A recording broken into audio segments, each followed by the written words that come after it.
mënuñu 65 ans après les indépendances jël suñu avenir yépp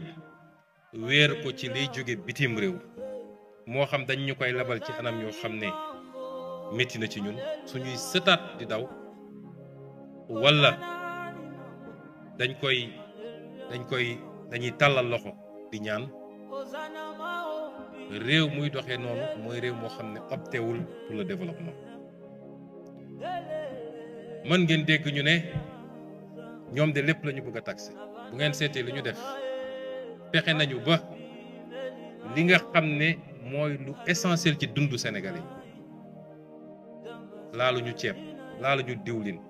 laaluñu courant laaluñu yooyu yëpp dañ leen bàyyi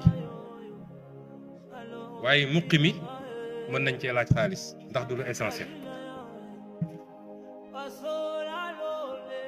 xoos bi mën nañ cee laaj xaalis parce que du lu essentiel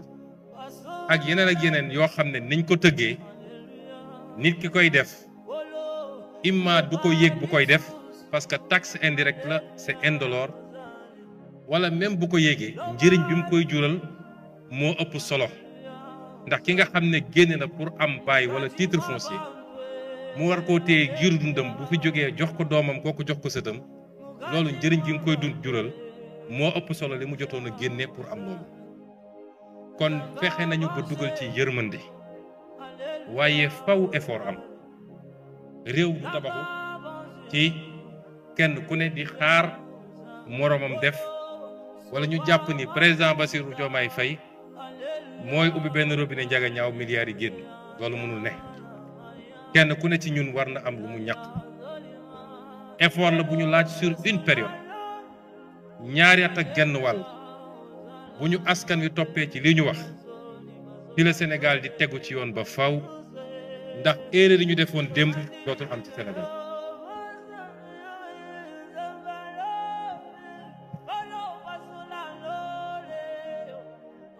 ma xam nag njàmbarte réewu Sénégal ak askanu Sénégal njàmbarte boobu ñu wane woon démb pour ne dañuy sauver suñu démocratie ak suñu liberté mu jaraloon nit ñi bakkan ñàkk liggéey dem kaso loolu page boobu tourné nañ ko njàmbarte googu tey war nañ koo jublu nag ci tabax réew mi ci koom-koomu réew mi loolu la ñu laaj Sénégalais yi waaye nag effort bi ñu leen di laaj donte def nañ ci yërmande bu bari ñun ñëpp d'accord nañu dafa war am lu mu ànd ak ndax li ma leen njëkk a présenté ci situation réew mi mooy li ñu làpp askan wi te lenn ci loolu ñu dugal ko fu mu warutoon a dugg du benn milliard du juróomi milliard est-ce que am na fii kenn ci salle bi koo xam ne bëgg na loolu ñu mel ni musul am daat koy suul mu jeex est-ce que am na kenn ci askan wi en tout cas gëm naa ni boo jëlee téeméer ci askan wi juróom-ñeent fukk yi la ñu bëgg mooy non seulement ñu leeral ko mais ku ci laale la yow